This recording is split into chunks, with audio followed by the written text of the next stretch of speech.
HistoryNet and Mr. Brass are interviewing Bill Ludlow tonight. How are you, sir? Good. How are you? Not bad. Am I getting feedback there? I've seen you around.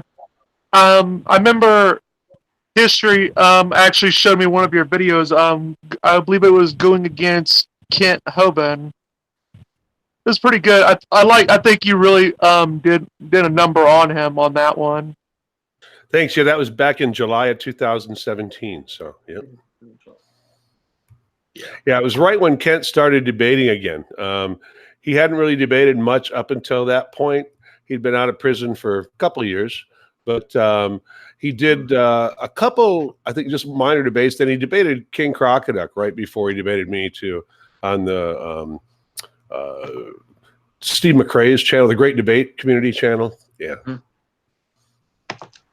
All right, so tell us all about yourself, your backstory, your beliefs, etc. Me? Well, okay. I'm 56 years old. I live in Arizona, originally from Michigan. I've been atheist, pretty much been an atheist all my life. Was in retail for about 25 years, started my own company about 12 years ago. Pretty much work part-time now, and I devote some of my time to volunteering at our local museum. I teach human origins.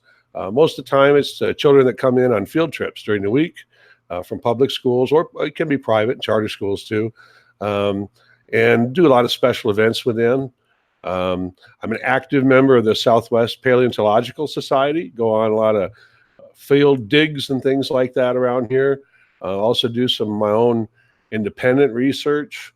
And one of the things I discovered here in Arizona, it was about 5 years ago now, discovered a bunch of 270 million year old pre-dinosaur reptile tracks up on the Mogollon Rim, about 100 miles from where I live. That was, it turned out, I found just a few tracks originally. Went to our local museum here and talked with the people I knew there, and they were like, well, they're pretty common. And this guy over here in New Mexico is like the national authority. Go talk to him on those, So they weren't that interested. They just didn't think it was much of a big deal. Well, as of this last fall, I'm up to 94 sets of tracks, totaling probably close to 1,000 tracks total. 2 different types that haven't been found in the Coconino Sandstone before. And we got a paper coming out real soon within the next 2 months. Gave a presentation on it at the regional meeting of the Geological Society of America in Flagstaff last year. And so it turned out to be a fairly decent find, one of the largest concentrated track sites in the Southwest. And but we depend a lot on water levels. It's around a reservoir, so we can't always have access to the tracks. Some years they're underwater, and other years, like last year, was a historical low, and so we were able to really find a lot more. It's climate change. Yeah, a lot of it here is just drought, regional drought, and then combined with which reservoir they decide to pull the water from for the cities around there that year. They kind of go in cycle with that too. So, if they draw one down quite a ways, then it happens to be that one, and we're it's good for us. We get to see more tracks. So, I suppose. What led you to take up arms against young earthers? Well, I didn't even know people like that existed until I was in college. I was in college in the early 80s, and I had a friend that I knew who had roommates that were young Earth creationists. And, we were hanging out, drinking beer on the weekends or whatever in his dorm, and stuff. And these guys are talking about, the Earth being 6,000 years. I didn't know people like that really existed. So, this is back in days way before the internet and stuff. So I was just really surprised and, got into all these conversations with them, because at the time I'm taking some classes in geology and anthropology and stuff like that. And so that was my interest. And then running into people that were, totally opposed to what I was learning and trying to contradict it and argue about it. So that's where I found out about it. Then again, for probably 10, 15 years, I didn't think about it an awful lot, but I got my first computer Christmas of 1995, and I bought a compact with a smoking 200 whatever's Pentium, processor, and I had a 28.8 modem, and I was ready to go. So I joined AOL, got on the internet, and started finding these forums and things like that. Ran into that where people were talking about creationism and got interested in it and learned about people like Kent Hovind and Ken Ham and So you've been involved. So you've been involved in this young Earther business since the '90s. Yeah, really, since towards the late '90s, about 20 years, So, but I mean, I wouldn't say overly involved in it. I mean, I didn't really spend that much time doing that much with it until the last 3 or 4 years. As far as like myself, other than some minor discussions, I wasn't making any videos, doing any debates, until the last 3 or 4 years. So. And Comrade Dimitri decided to join us, our once in a while co-host. Oh. Привет. I am the Russian bot. No, just hi. How you doing? Good. So what is it that you do exactly? Well, I just kind of went over that. I mean, as far as what I do, I mean, I own an entertainment company. I book bands for some local bars. I have karaoke shows, open mic nights, stuff like that. But I work myself about 15 hours a week, and I devote the rest of my time to paleontology and volunteering at the museum. So, Comrade, you got a little background noise. I do. Shit. Yeah. Yeah. So that's actually pretty interesting that you've been around in these debates for so long. I mean, I imagine, like, what's one of the most commonly used arguments that you hear young Earth creationists bring up all the time? Well, it's changed a little over the years, but not much.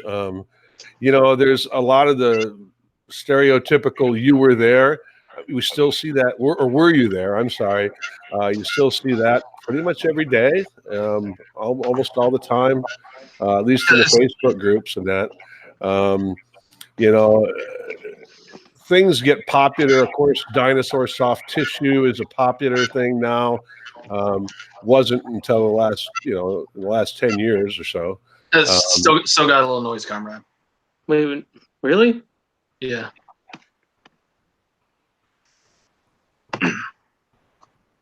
So. Yeah. But honestly, the arguments haven't changed much.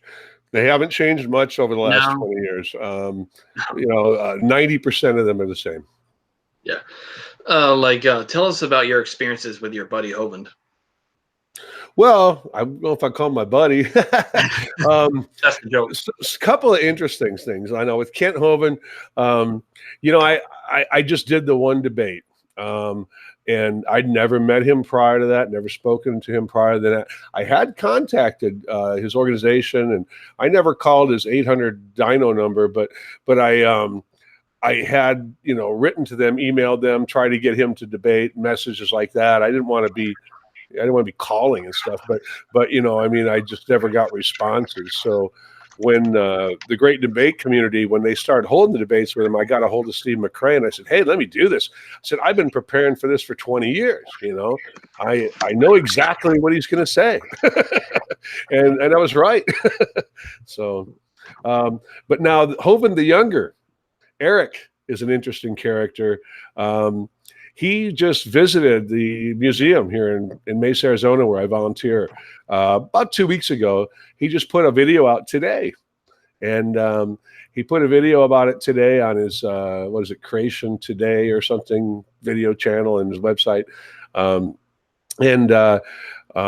Mehta, the Friendly Atheist, put out an article on it on his blog there. And it's kind of going, I wouldn't know about viral right now, but I mean, it's getting a lot of views.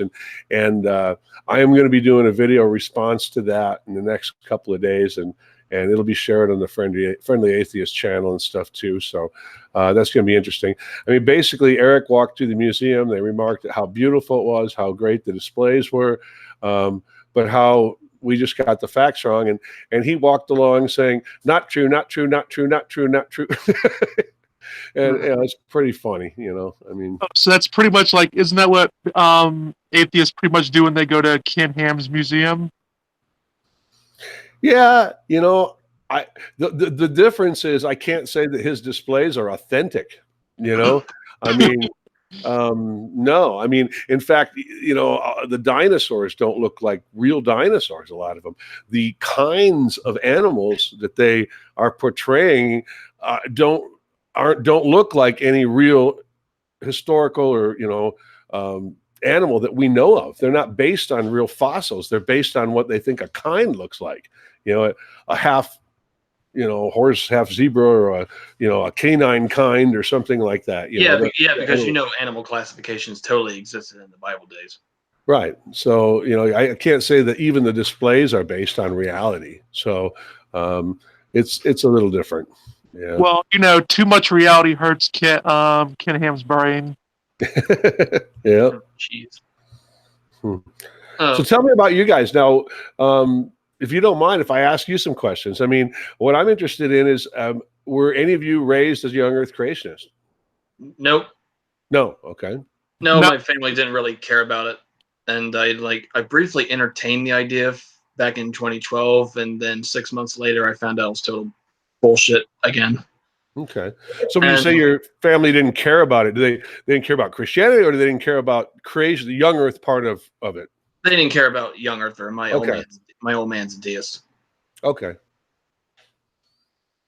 Gotcha. Same here pretty much with me is my family was very nominally Christian. Like they'll say they're Christian, but they really just don't do really anything that you would expect a Christian to do. Like they drink, they do everything. So they could be Catholic then, right? Well, yeah, pretty much then. But my Catholic grandmother would go to the bar after church service and have crabs and beer.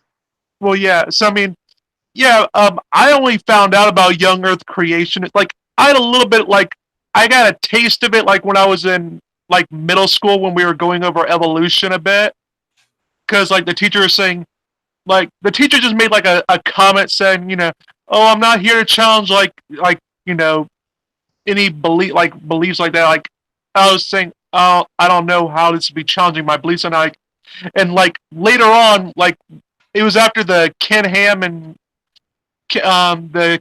and Bill Nye debate when I got more into it. I said, oh, now everything makes sense. What that teacher was saying. So, but yeah, it really just never came up that as much. I remember I met a girl and she was a young Earth creationist and she wanted to be a veterinarian. I'm like, how the hell is that going to work out? And for me, I grew up as an evangelical, but I had a Buddhist girlfriend in high school, and she introduced me to a lot of Buddhist religion and culture and philosophy. I was an agnostic for a while, and then I was kind of like a non-religious theist for a bit. Now I'm Eastern Orthodox. So that's a brief generalization of my religious upbringing. But I think creationism is really cancerous. All right. Well, I asked because you mentioned the Bill Nye and Ken Ham debate. I met with a guy this week, Luke Douglas. He's the executive director of the Phoenix Humanist Organization here. Humanist Society of Greater Phoenix is what they're called. And he's like a full-time executive director for them. They actually have a building, a facility and everything too. And he was recently, I mean, he was a young Earth creationist. I mean, he's in his, I would say, probably late 20s. Late 20s. He was in law school when the Bill Nye Ken Ham debate came out, and that was 2014. So it's pretty recent. Yeah. And that was one of the big things that changed his mind. And here he is now, executive director of a humanist organization. He's an atheist, but these humanists, I mean, he's looking to give more back to the community. These people are. They're more organized, but it's different than a typical atheist organization. They're not just politically motivated and stuff too.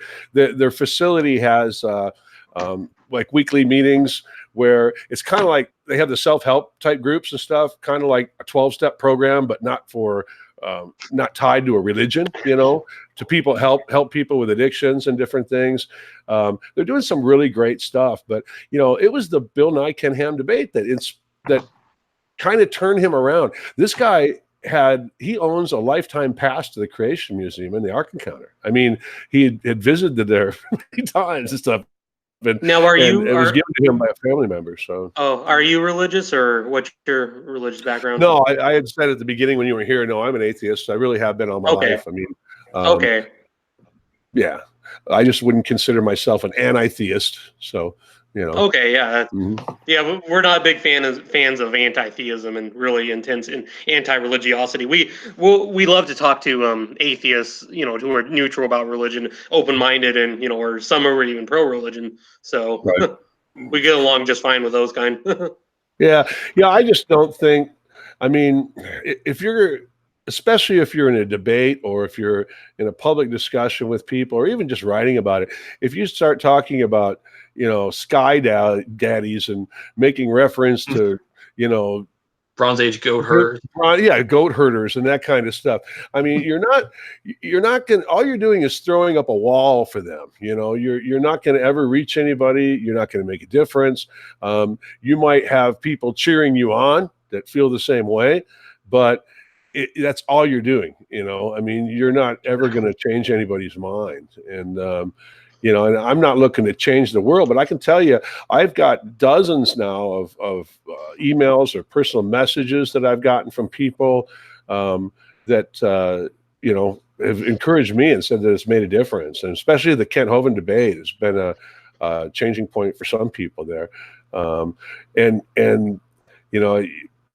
In these debates, you don't argue. You don't argue about. That's why I told Kent Hovind, I'm not going to talk about the Bible. I don't want to talk about the Bible. I want to talk about creationism.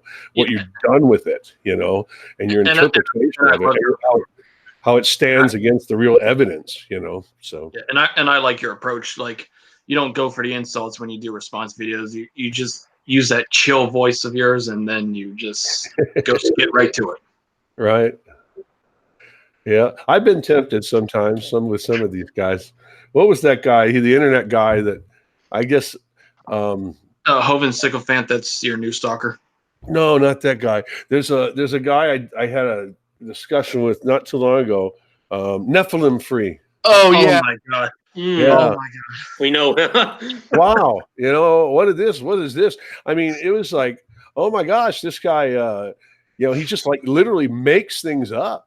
And you're looking at it and you're going. When you mentioned him, I almost just choked on my sweet tea. Yeah.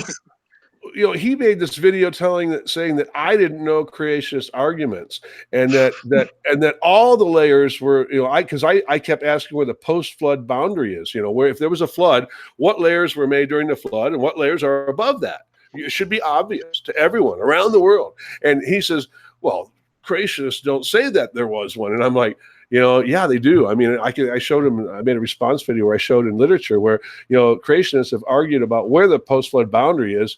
They can't agree on it themselves. Anywhere from basically the end of the Cretaceous, 65 million years ago, which we could say 65 million years ago, to the Ice Age, somewhere in between there. Well, he's saying even the layers above that were flood. And he said all the layers are. And it's like, you don't know the creationist arguments, buddy. But I mean, he was rude, and he was, he just was somebody I'll never, once is enough. I remember what was funny is I was on Modern Day Debate one time, and we were just having like a little hangout. It was like me. It was supposed to be like me, James, and it was Nephilim 3, and it was I can't remember his other name. He's another creationist, a young Earth creationist. Standing for truth. Yes, that's him. And the thing is like I actually didn't know Nephilim 3 or Standing for Truth before then. So I remember, like in the chat I was having with like Surus, Jackson, and the Hall and the rest, it was just funny because we got into evolution, and I just like was saying how it doesn't really bother me, and then you get like Standing for Truth and Nephilim 3, they make the entire rest of the conversation about evolution and creationism and arguing from the Bible, and I'm like, I feel bad that I signed up for this because I didn't know these people beforehand. Well, Standing for Truth knows the creationist arguments, but he comes across to me as somebody that has never really studied any of this. I mean, not from a non-creationist perspective. He's memorized the creationist arguments, but he really has never looked at biology, evolution, geology, any of those topics himself. He just repeats the heretic Hovind verbatim. Exactly. Yeah. And he's made some videos about me where he's taken things that I've done. I've pretty much ignored it because I didn't want to, keep going back and forth because it doesn't do any good with somebody like that. I mean, it's not productive. So, well, it was just so funny. Like one time, it was literally this: is like he actually got on a Christian YouTuber named Inspiring Philosophy because he did a video on Genesis and he had to do a response because IP is a old Earth creationist, evolutionist, theistic evolutionist, also evolutionist. Sorry, and so he went on there, and so he did this response video, and basically like it was funny because one of the first things that came out of his mouth was, "Oh, well, you're using other cultures to understand the Bible." I'm like, yes, that's what scholars do. That's sort of like saying, "Oh, how dare you use the Declaration of Independence to for other writings that the founders did prior to that." It's like, yeah, you do that. That's how the Magna Carta, which was an English document, influenced the Constitution. Yeah. I noticed you also take fault with older creationists' approach to human origins. Yeah, the Heroes camp. Right. Yeah, I'm glad you brought that up. Basically the difference is young Earth creationists believe that, let's say Neanderthals are no different than us. I mean, that they are that they're descended from Adam and Eve, but they're also descended from Noah, I would say. Young Earth creationists, for the most part, think that Neanderthals are no different than a modern human being. Same species or kind. Yeah, that's the old misconception that the stereotypical caveman was based on the Neanderthals. Right, but old Earth creationists, at least Hugh Ross, Fuzz Rana, they teach that Neanderthals were basically nothing much more than a chimpanzee. I mean, and that sounds crazy, but that's what they teach. I mean, Hugh Ross literally says they were apes that were a separate creation from the rest of humans, from us, and that they are basically just an ape. And so, both sides, I feel, have it wrong. I mean, Neanderthals are actually, and what we've learned about them through genetics in the last couple of decades are a great evidence for evolution. Because, and also, I think they found in Scandinavia, there's the highest percentage of people of modern humans who have Neanderthal DNA are in Scandinavia, the Nordic countries. Okay. Yeah, I know it's up to 4% of your DNA is DNA. I'm 1.5%. I had mine done last year. So oh wow. 1.5%. Now I meet people at the museum and we joke about it because I meet 4%ers all the time. I met a 4%er last week. One of the girls that volunteers at the museum now, along with me there, she's red-haired, freckled. She's 4%, so hit the max. But the interesting thing is that your 2% and my 1.5% maybe not from the same part of the genome of the Neanderthal. So actually over 20% of their genome is preserved in modern humans because your percent and my percent might be from different parts of their genome. So there definitely was interbreeding there. And this is everybody outside of sub-Saharan Africa too. So and it helped our immune system. Yes, yeah. There's specific instances where things like the resistance to a certain plague, let's say, where it killed off 2/3 of the population in Europe or part of, the Black Plague and the where it was the Neanderthal contribution to the genome that helped the people that survive. So that helps weed out the people that didn't have as much Neanderthal in them too. So it's interesting. But what I was saying about how it's evidence for evolution is, if we were to predict, now it takes about 1 million years, is what scientists will say, for two species to diverge and become completely separate, what we would consider 100% separate species. Yeah. Okay. 1 million years. So what we're saying, and what we see with the fossil and genetic evidence with the Neanderthals, is that we diverged around 700,000 years ago. Okay. Now there was some interbreeding still going on 500,000 years or 600,000 years after that. So 100,000, 150,000 years ago. So we still maintain some gene flow between the two, to where, again, we're not completely separate species. But it also shows that we don't ever see, or we haven't found yet, where we have influenced the Neanderthal genome. We only see where they have influenced our genome. So the most recent Neanderthal genomes that were completed, that are, say, 37 to 45,000 years old, don't show evidence of modern human genes influencing them. Only the other way around. And I thought it was 360,000 years ago that humans and Neanderthals diverged from Homo erectus, or it was about twice Heidelbergensis. that. Yeah, it was about double that, really. I mean, we do have DNA from Heidelbergensis, Denisovan split there, Neanderthal, right in that area, a little over 400,000 years ago. It's the whole oldest human DNA we have. We only have part of it, but I mean, what we have that shows that they were diverged by then. But I mean, the current estimate is around 700,000 years ago. Some are saying now it might be pushed back closer to 800,000 years ago. But what my point is that if we expected 1 million years for total speciation, we would still expect, with some interbreeding going on, for there to be some gene flow between the two a few 100,000 years ago, like we see. If it were freely interbreeding, then we would expect to see the gene flow going in both directions, from us to them, from them to us.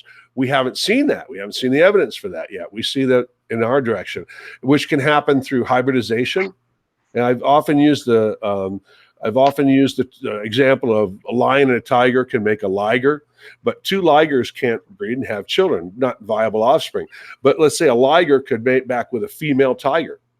And then that way you've transferred genes from a lion to a tiger, but not the other way back around, because that's just genetically the way it works out. That's kind of what we're seeing with Neanderthals. Now, if they had survived and maintained separate for the most part for another 200,000 or 300,000 years, I think we would have been a completely different species.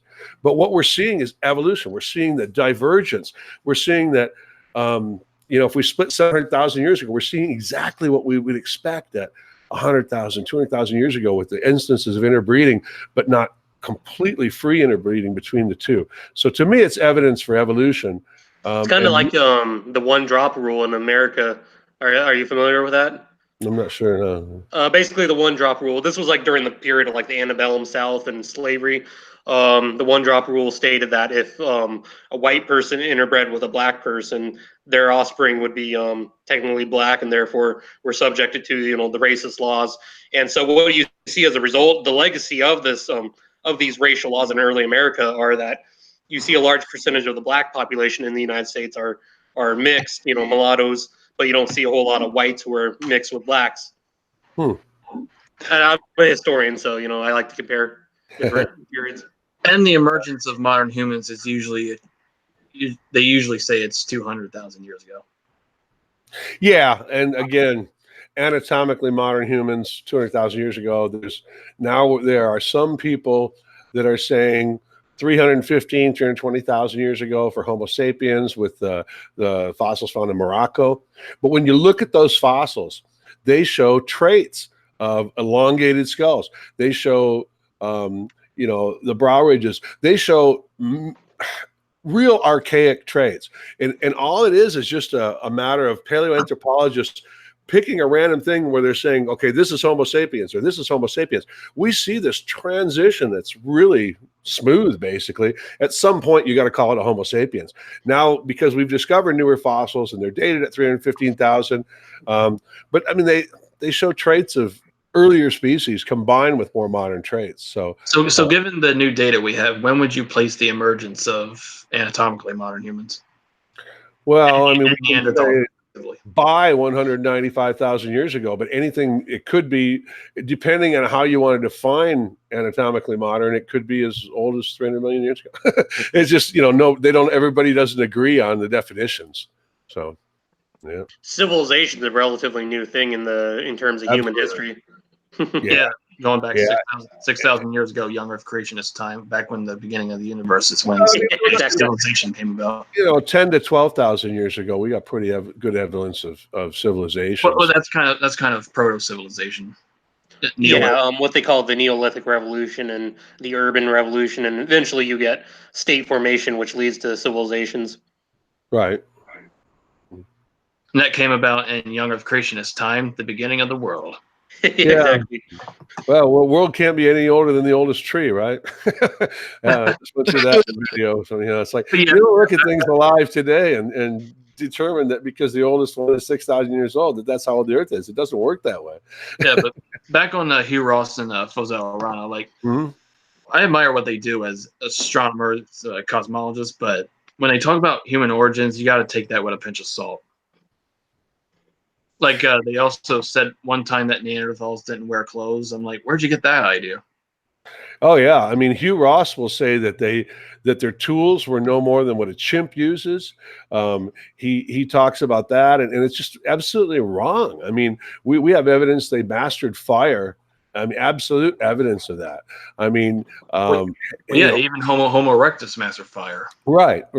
But we have evidence for sure that Neanderthals were mixing glues and making spearheads and attaching them with glues and things like that. And I mean, stuff that it takes a lot more thought than what Hugh Ross says goes into it. Again, he compares their tool use with that of chimpanzees, which is crazy. So, well, I think a lot of people get the whole stereotype about the Neanderthal because it's been used as an insult in modern day society. So I think that's where that comes from. And as a description for basically our draw. Yeah.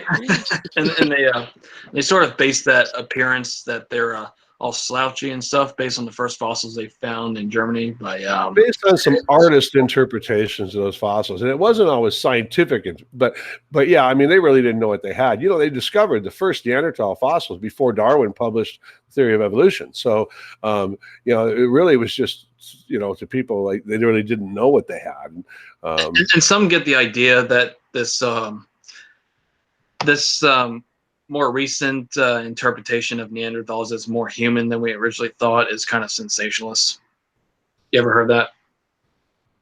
I'm sorry, what was it again? I was looking at the chat. I wanted to check the chat. I missed your last sentence. You ever come across people who say that the more recent conclusions that Neanderthals were more human than originally thought is kind of sensationalist?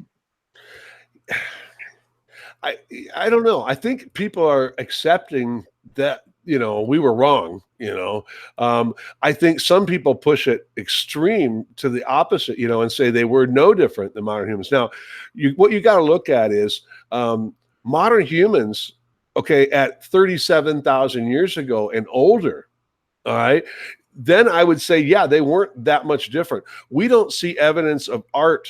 I mean, we see some scratchings or something with Neanderthals. We see some real primitive stuff that could be attributed to Neanderthals. We see jewelry that might be an eagle talon or a shell with a hole drilled in it. Okay, it's pretty basic stuff. But if you look at what we see with modern humans at that same time, we don't see much different either. The big cognitive revolution that we see with modern humans 50,000 years ago.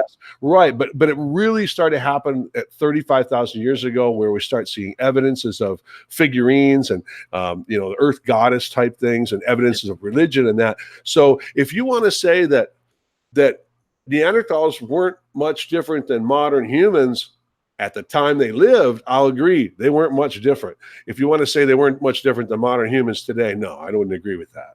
So, yeah. So who knows what we'll find in the years to come when it comes to this kind of research? Maybe we'll find some kind of Neanderthal civilization. That would be cool, but yeah, probably not too likely. You know, I don't know what, you know, they could have been hut builders and building, you know, enormous lean-tos and things. We'll never know because that type of stuff doesn't preserve. They get the reputation of being cavemen because we find a lot of artifacts and bones in caves because caves preserve things well. Right. So, you know, who knows what else we'll find, but a lot of that early evidence to like that stuff is going to be made out of wood or things that were, you know, not going to survive, not going to last. So, yeah. It's all interesting though. And what do you make of the you commented earlier on the art thing about making a few scribbles, like it's not really legitimate art. Like, do you agree that it was made by Neanderthals, or could humans have arrived earlier than we previously thought? Well, there is some in some of that, and I'd have to go back and research, but I mean, around 40,000 years ago in Spain or something, there is some stuff that they're saying could be attributed to Neanderthals. Yeah, they dated to like 60,000 years ago. 60,000, yeah. It's like 10,000 years before the Big Bang of human consciousness. Right. Okay. So then, you know, I mean, it could be. We just, I mean, we're really speculating either way as to who did it. But again, it's still pretty primitive stuff. You know. Yeah. You know, it's not. They weren't not the Chauvet cave paintings. You know. So. Well, like, I mean, they're pretty much on the same level as modern day modernity paintings. I'm sorry, I didn't hear it. What was that? Modernity paintings.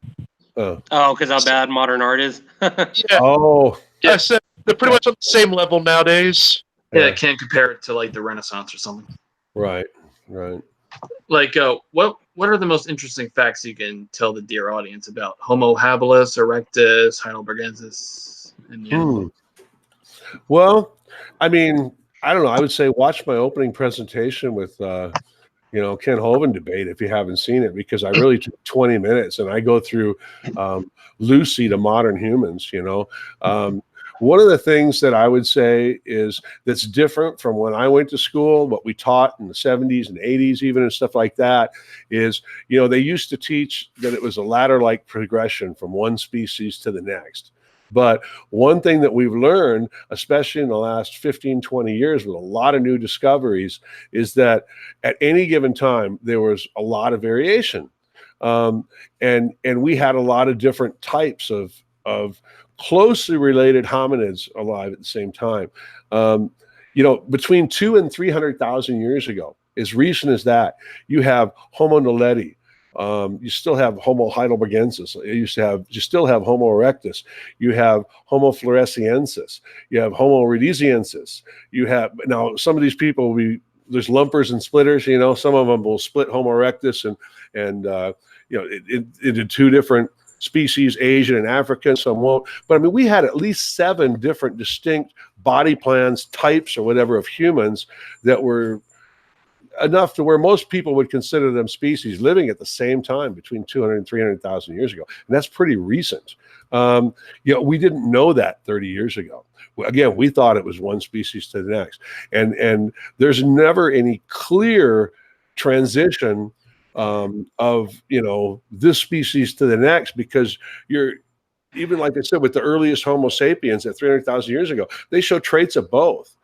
And you know, to me, in my mind, those are all transitional. They're all transitional fossils or transitional species because they clearly show traits of both.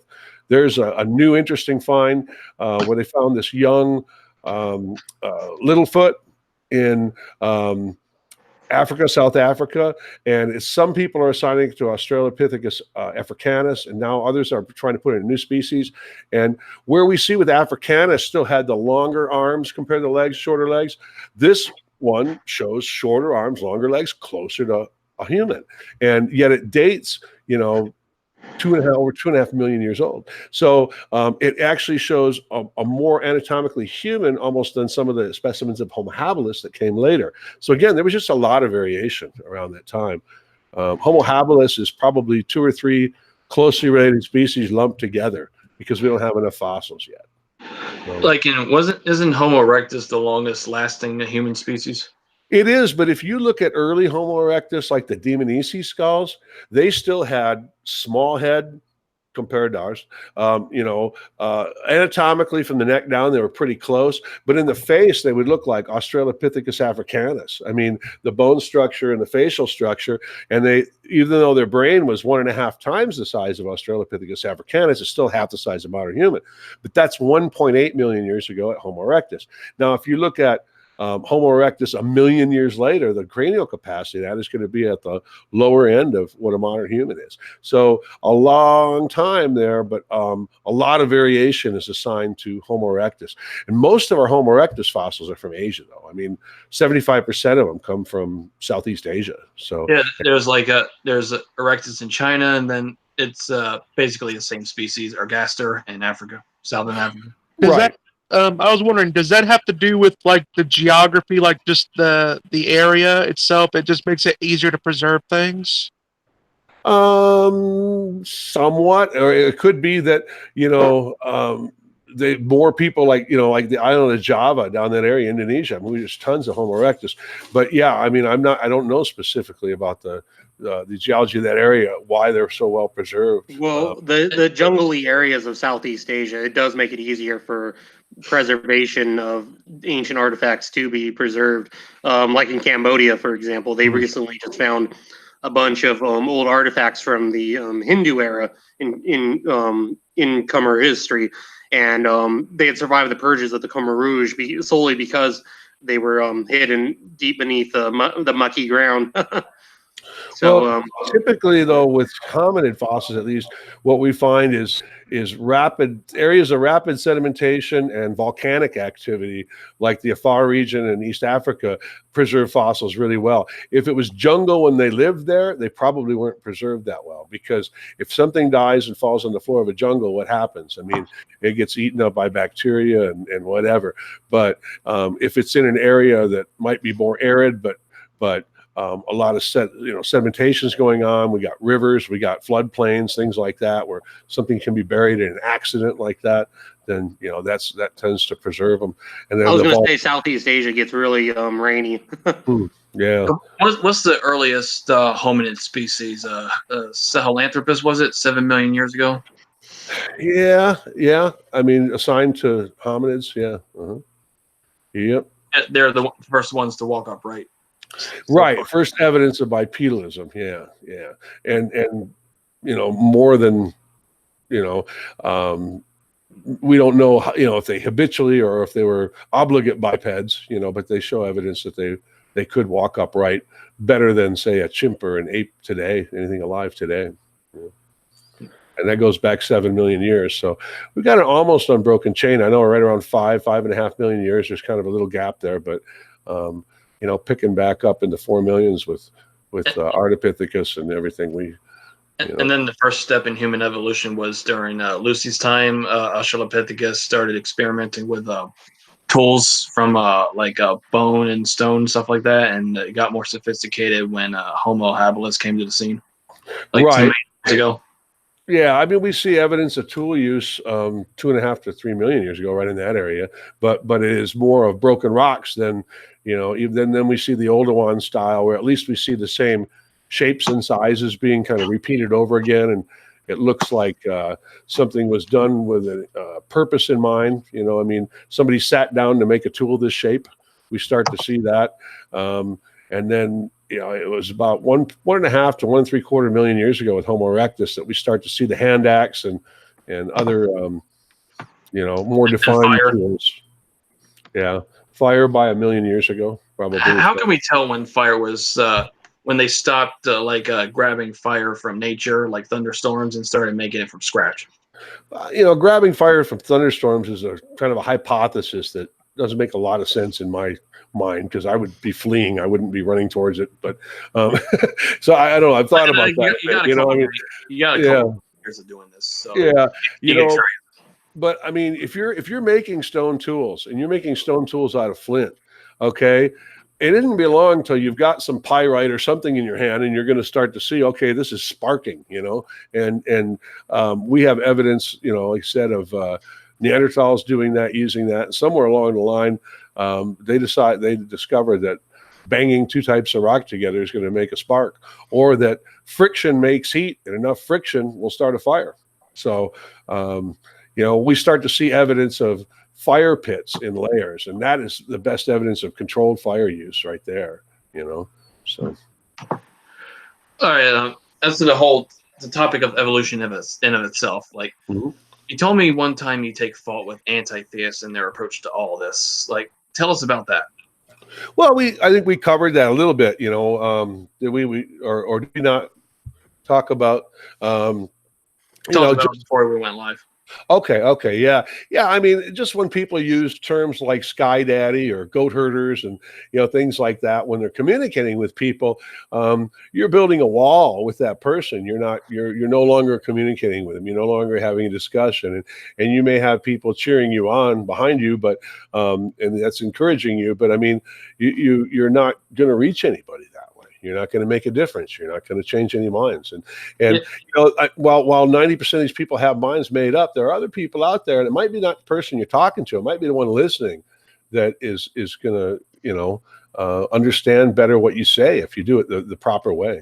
So. And when the new atheist movement kicked off in like the mid 2000s, it was built on this false dichotomy between evolution and higher power.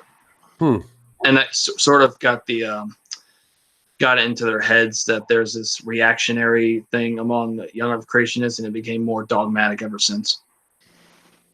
Yeah, and definitely, I mean, the biggest argument is between atheists and young earth creationists. A lot of old earth creationists and atheists are very cordial and get along very well.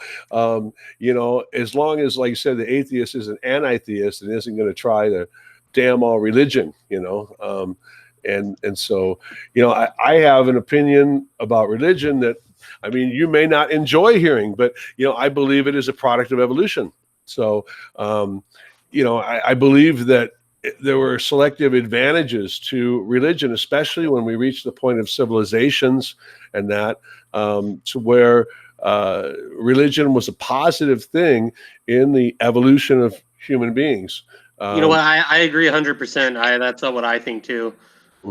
Religion was largely evolutionary with the state, as it were, or state formation and civilizations. And we can look at many different subsistence level tribes where you typically get like the basic model of religion, in that you have the temporal who is the chieftain or whatever, and then you have like the spiritual head who is like the mystic or the mystic goes into trance and whatnot, or the shaman or whatever. Yeah. And we see that even like all the way up to like 1789, we see the different monarchs throughout the old world.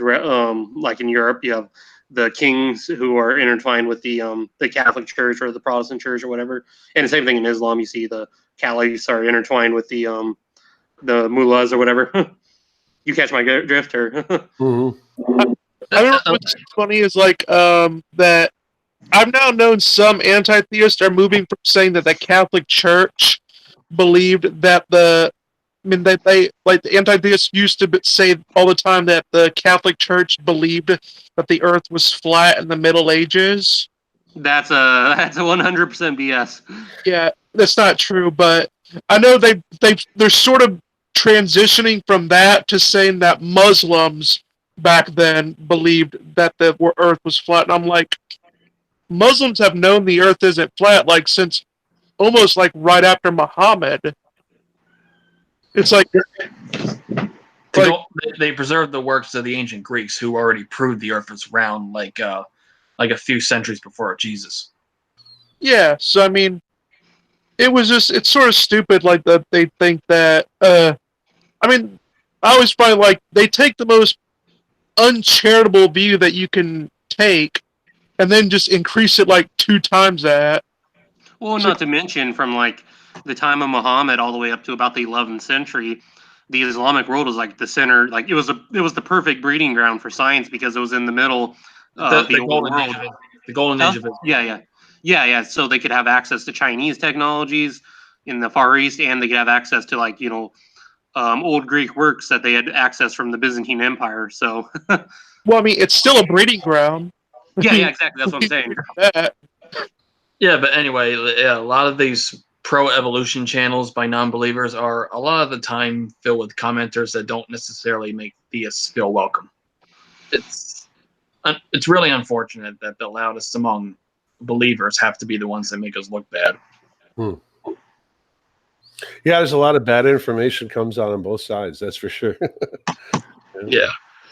Like, do you agree that a better solution to educate young earthers is to work with theistic evolutionists such as Biologos, Sentinel Apologetics, Inspiring Philosophy, Wayne Fillmore, and guys like them, and to speak out against both extremes who keep pushing this narrative that evolution and God are incompatible? Yeah, I mean, if you're combating young Earth creationism, yes, yeah. I mean, you want to cooperate with others that have the same goal as you do, and if their goal is if you're an atheist and they're Christian, but they're anti-young Earth creationists because they believe that it's ruining young minds, then yes, I mean, by all means, reach out to those people and see what you can do to help each other. Like, sometimes I feel... I think what's good about it. Oh, I think what's good about like atheists working with old Earth evolutionist Christians is that I believe the Christians can contribute because they share a same sort of story with the young Earth creationists. Like that, like they have a bit more in common with the young Earthers than the atheists and the young Earther are going to come into it. So that might help, like, sort of be a branch, like, in order to get a young Earther to think about it more, because it's one thing to say, like, an atheist that's coming up to them and saying that they're wrong and everything, to say, well, they're just godless heathens, I don't need to listen to them. But if they have other Christians coming up to them and telling them, and say, oh, maybe I need to think about this. So I think it's good to have, like, the information coming from both sides on there. And sometimes I feel like a lot of ideological atheists are overly fascinated with evolution for the wrong reasons. Now, what was that? Say that again. I said sometimes I feel a lot of ideological atheists are overly fascinated with evolution for the wrong reasons. Yeah. I don't. The atheists that I know that aren't involved with the evolution creation debate type thing and that, I mean, I don't think they really think about it all that much. I don't think evolution is any kind of religion or anything like some people say it is, because most atheists don't really care. I mean, they're going on doing atheist things, but leading normal lives, but I don't know. I don't know. Some people definitely have. I remember it was funny because, like, I remember Atheist Republic. It's a one I'm a frequent one on, and they actually made the same mistake in regards to evolution that a lot of young Earth creationists make, where they conflated evolution with abiogenesis. And I'm really? They actually did that, and I actually got one of my atheist friends on Twitter, Jackson. Jackson, you know him, right? Oh yeah. Yeah, I actually got him to say, "Hey, it looks like even atheists can get this stuff wrong too," and he just said, "Yep." Jackson is going to be. I'm interviewing Jackson, or we're doing a show together Tuesday night on my channel. It's my first live show, whatever. I've got Paul Entz, Apologia, Tony Reed, and then Jackson Wheat. So the four of us are going to do a little show together there. So Apologia has replaced Thunderfoot in terms of relevance. Yeah. Well, is Thunderfoot even making anything anymore? He mainly moved away from the atheist stuff for a while and is concentrating on battling SJWs and stuff like that. He doesn't do that anymore. Really, he mostly just does science videos, like where he talks about space science or whatever. And going after Elon Musk for some strange reason. Yeah, it's like, I don't know, for some he has a weird hate boner for Elon Musk. It's like whenever Elon Musk gets really because Elon Musk is one of those kind of people that he goes up and down in popularity. Like he'll have 1 month when he's really up there, and then they'll have 1 month where he's not really mentioned a lot. Whenever he gets really up, if he's working on a new project, Thunderfoot has a mission in order to just show how wrong Elon Musk is. I like how he sticks it to the SJWs and went after Hovind and his Why Do People Laugh at Young Earth Creationist series. Yeah, but even That then, was a good series. he kind of fell out of favor with the anti-SJW community because he went after Lauren Southern. Anyway, like, yeah. So, sure, I lost my train of thought. Go ahead. So, what's the story behind your channel URL? What was it? My channel? Yeah. Yeah, I upload response videos to correcting anti-theist propaganda, and also videos like educating people on biblical historical context and stuff like that. But what's the URL that you chose? Wasn't it? HistoryNet. Is that what it is? Okay. Yeah, the channel name. It's a parody of ScienceNet. Not the name, but the URL. I was looking at that. Let me see if I can find it. Oh no. Okay. No, never mind. Yeah. Oh, here, user Paradise City. Yeah, that's my ex's email that I usurped. Oh, okay. Never mind. Well, we won't email her. It'll go to me anyway. But. Okay, I saw that. I thought maybe he's a big Guns N' Roses fan or something. I don't know. Sweet child of mine. Oh God. All right. But anyway, back for the. Also, the anti-theists get the idea that the church was always young Earth creationists throughout its history, but that's just not true because, like for like hundreds of years, like even thousands, they've had this idea that there's the book of the scriptures, the Bible, and then there's the book of nature, which can be revealed through natural philosophy, aka science. And if one ended up contradicting the other, that would mean their interpretation is wrong, and they would like try to resolve that. Like there's this one guy during the Middle Ages, during the 12th century Renaissance, named William Conscious. Like he would he got to reading the creation account in Genesis, and put more thought into it, and was like, wait a minute, how can you have a day before the sunlight comes? Because on day 4 the sun comes about, and before that there wasn't sun. Like how did that happen? Like, this is not a literal book. So they had to do what? Another fun thing that people weirdly always like. This is another fun question. Like, how can you measure a day without the sun?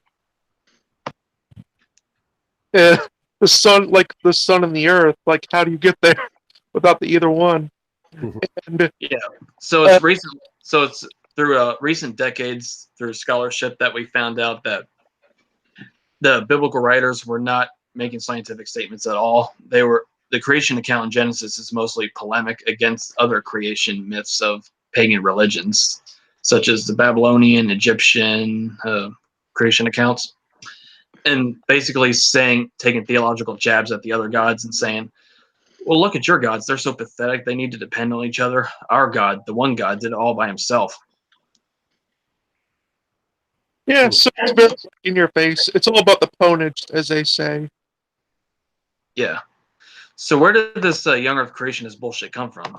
Like, it didn't really like. Well, the Seventh Day Adventists, I mean, yeah, around the end of the late 1800s, Yeah, that's where it's getting at. But, right. Yeah, and you really didn't see a lot of it until let's say the 1920s was the first surge or whatever. Hope's trial.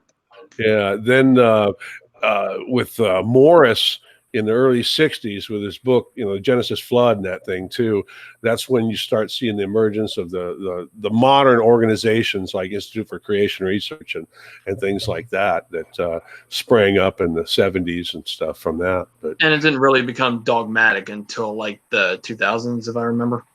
Well, even before that, but it wasn't it just didn't seem like they could reach as many people. Now with the internet and everything, it's just a whole different thing. Before it was distributing pamphlets or in your own church and talking about it. Now you can reach a wide audience in many different ways, with modern communications made a difference. So, but their numbers are still dwindling overall. I mean, they may be rising in numbers, but so is the population. It's just as a percent of the population, they're getting smaller. So. Yeah, flat earthers are also on the rise, and that's disturbing as well.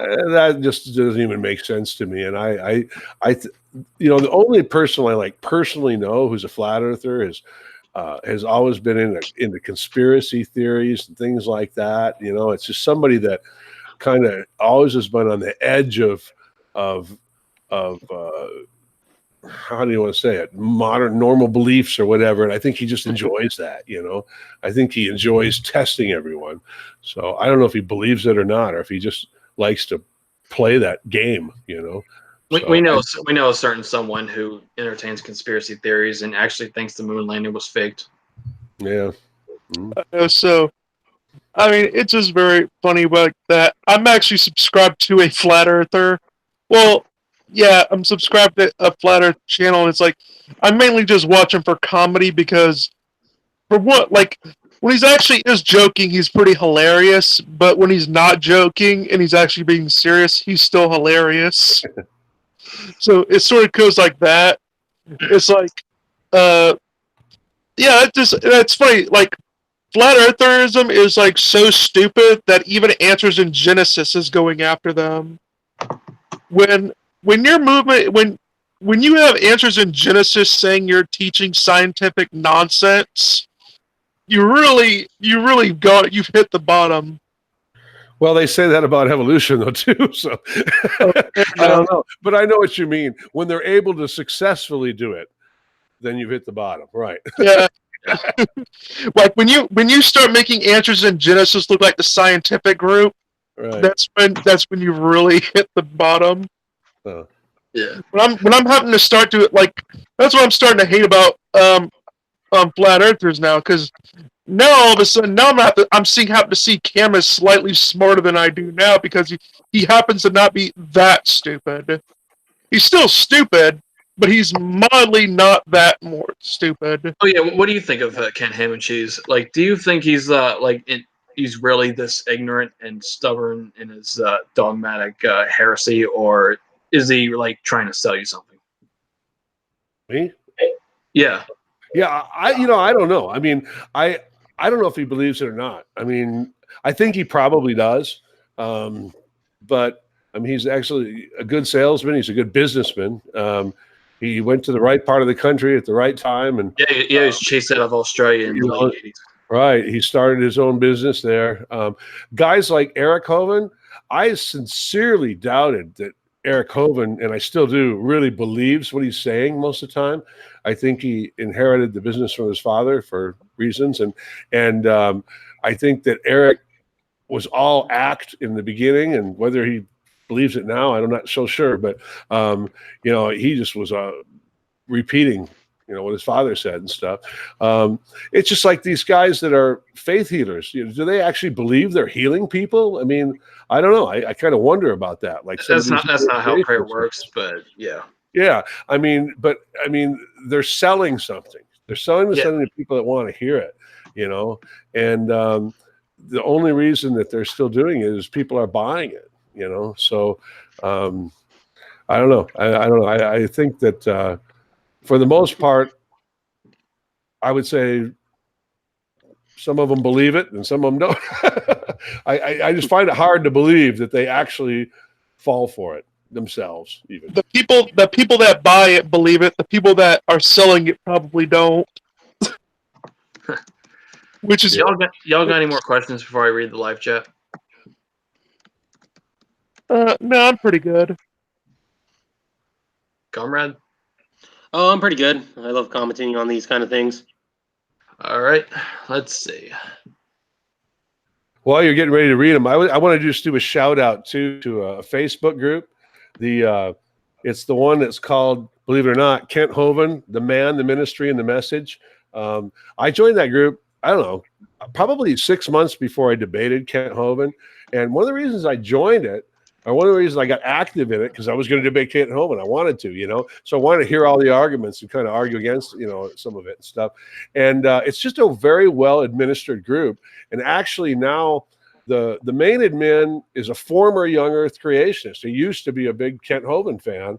And then we have an atheist admin and an old Earth creationist admin. So in that group. So they're not, it's very diverse, and it's run very well. And, check it out. Kent Hovind, the man, the ministry, and the message. Now, there's a fake group by that name with 100 people. Don't we're talking about the one that has about 5,000 members. So it's more than an echo chamber, more than just an echo chamber. It's not all young Earth creationists. It's not all atheists. It's a good mix of group of people too. So. And that's what Naomi Scott said in the live chat. Heard there's a very cool Hovind Facebook group.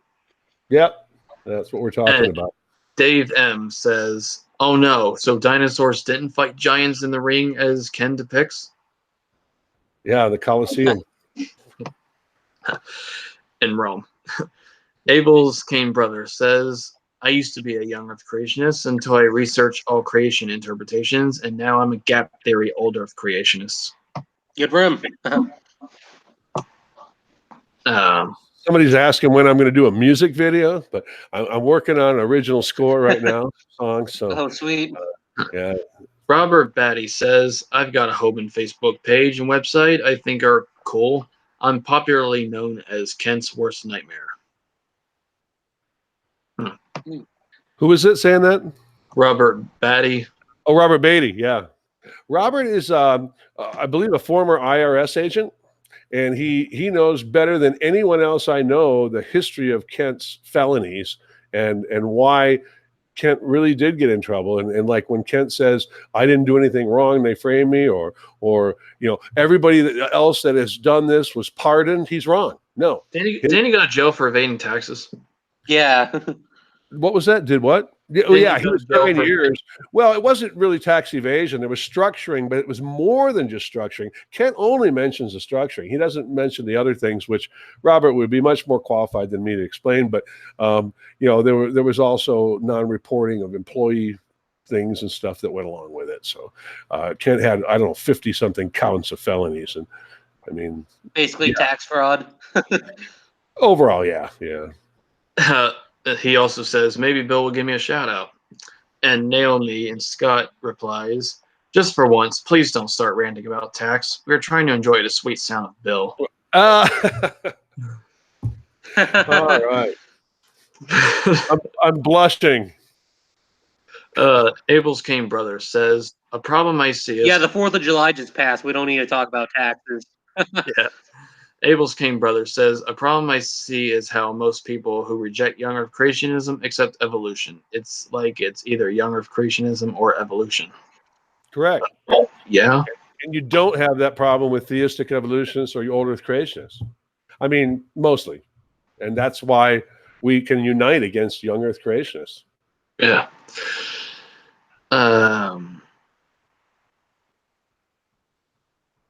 Oh yeah, the gap theory is supposed to be that there was a former world on Earth, and that world perished. Then there was a gap. Then God made this world. In other words, 2 different worlds. I don't even know how to respond to that. You could say it's a new world. He also says we would say Neanderthals as well as hominids, Cro-Magnon, etc. were pre-Adamite races that once lived in the former world. Okay. Interesting. Let's read other people. Some guy in Foreign Letters says, "I watched your debate with Hovind. I was taking a course in anthropology, and I, as a theist, thank you for exposing that pseudoscience con artist." You're welcome. Like I said, I get a lot of messages like that from Christians, because I didn't attack the religion. I attacked young Earth creationism and the nonsense that Kent Hovind teaches. There's a big difference. Just keep in mind you're a heretic, and according I'm going to burn in hell. I know that. According to anti-theists. Well, hey, I'll be there to keep you company, because according to his Protestant theology, we Eastern Orthodox are also heretics. So I'll keep you company in hell. No, I mean you're heretics according to anti-theists. Like friend of forever. Like you've heard of him. Adam friended. It's probably late reading the live chat. Wait, I was thinking, didn't he have a little argument with Armin Nababi? No, that was Apostate Prophet. Oh yeah, that's right. He's an ex-Muslim who's also sympathetic to religion, not sympathetic to Christianity in particular. But All right, let's see this.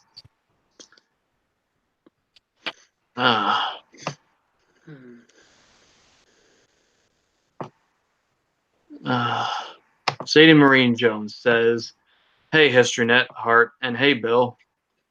Hey, Sadie. Dave M says, "Thunderfoot is still active. He's working on educational videos and keeping it clean so teachers can use them." I didn't know teachers use his videos, but Dave M also says that Ken Ham can't stand Hugh Ross, so he's doing something right. Jeez.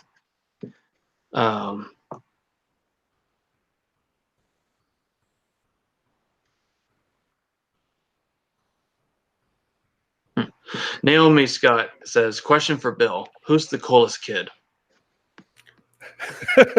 Out of this group? I have no idea. I don't know what you mean. We're all special. Also, is there anyone he wouldn't debate? Who, me?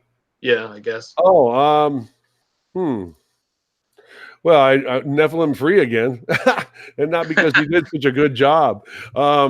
Yeah, I'm trying, and a lot of people have asked me and encouraged me to debate Kent Hovind again. But you know what? I right now I don't have that goal. I mean, I've been trying to get his son Eric to debate. Eric is working on a movie, on the Grand Canyon. You know how he did the big Genesis movie, the 3D thing? He's trying to do something similar on the Grand Canyon now, and from a young Earth perspective. And he's teaming up with a guy named Russ Miller, who's out of Flagstaff, who does these tours of the Grand Canyon for young Earth creationists, guided tours on the rim, but also rafting tours. And I'm teaming up with Ken Wolgamuth, who's one of the authors and editors of Grand Canyon, A Monument to an Ancient Earth, the book that it came out. And it was written by mostly Christians, but people all with a geology background. And it refutes all the creationist arguments, young Earth creationist arguments about the Grand Canyon and the formation of that Noah's flood. And great book. And anyway, I'm trying to team up with Ken. He's already agreed to do it. We just can't, get Eric trying to get Eric and Russ Miller together and do it live on stage if possible. But if not, on the internet. So Noah's flood was also a literary device. It's not scientific. Right. And it tells a great story. Well, it tells a story. I mean, it puts fear in people's hearts is what they want to do. But it talks about the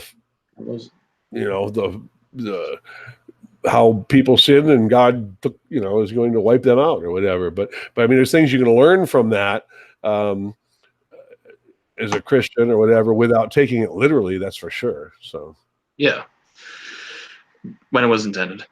Another guy with the foreign letters says, question to Bill: have you ever thought of writing a book debunking young Earth creationism with anthropological research?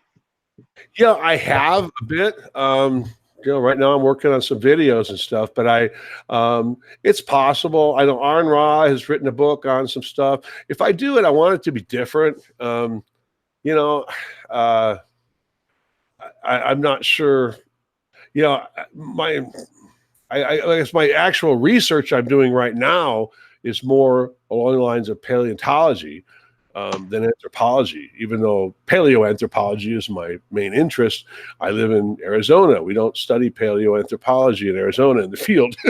There are no human origins type, 2 million year old apes out here. So I don't know. I mean, it's a good question, but it's something I'll look into. Now, if you haven't seen my website lately, creationsciencefiction.com, it has been overhauled. I mean, I spent a couple weeks working on it. It features documentaries, lectures, debates. I have right now, I think 50 links alphabetized that take you to either an article or a short video by myself, Tony Reed, Paula Gia, others, Jackson Wheat, where I'm picking specifically short, concise videos that get to the point of what it is you're looking for. I mean, if you want to look up ocean salinity as an argument against an old Earth, and bam, you can go right to it. It's all alphabetized.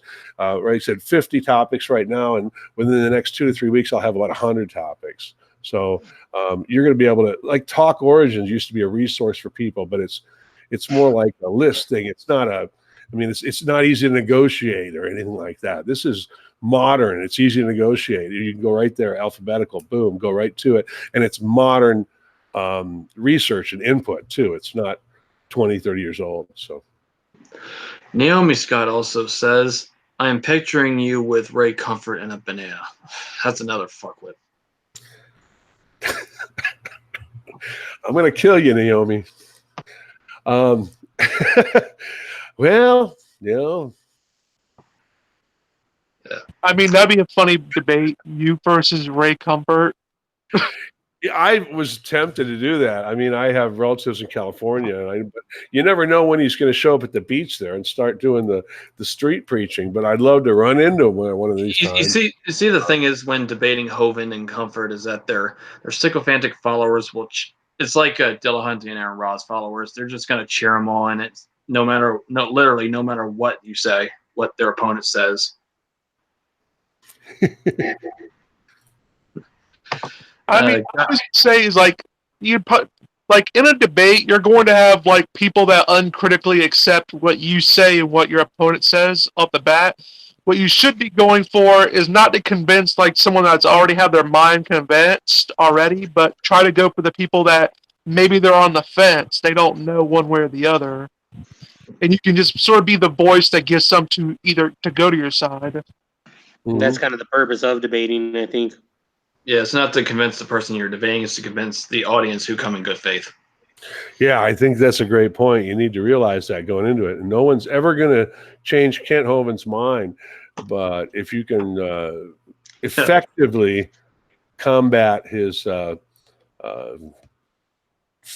and his presentation, then you might I'm actually going to be on Steve McRae's channel tomorrow morning. I don't know exactly what time it's going to be at. Probably around noon or 1 Eastern Standard Time, where we're going to critique some of the recent Kent Hovind debates. So, because honestly, I mean, there's ways of doing things well, and there's ways of not doing it. And if you're going to go into it unprepared, and you're going to go into it and smirk and mock, then don't go into it. I mean, in the eyes of 90% of people, he's going to win, whether you had the right information or not. If you're not prepared, I don't know why you let Hovind on his channel all that more than once. Yeah, he's friends with Hugh Ross, though. He considers him competent. Yeah. Guy with the foreign letters says, one more question: is there paleoanthropological evidence for the Yeti?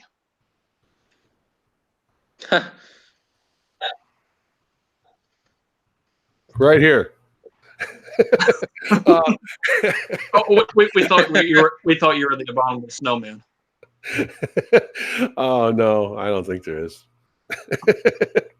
I don't know. I haven't looked into it. That's cryptozoology isn't my thing. It's interesting. Like, I know that there's a couple of biologists that actually are interested in the whole Bigfoot Yeti stuff. I mean, because it's sort of it's one of those things that people just find interesting. I mean, I think it is interesting too. I mean, there's a bunch of questions I have if such a Bigfoot or a Yeti existed. It took me for fucking ever to find Bigfoot in Grand Theft Auto San Andreas. Well, at least you found him, and that's all that matters. Yeah, and then he ran away. Then he went away.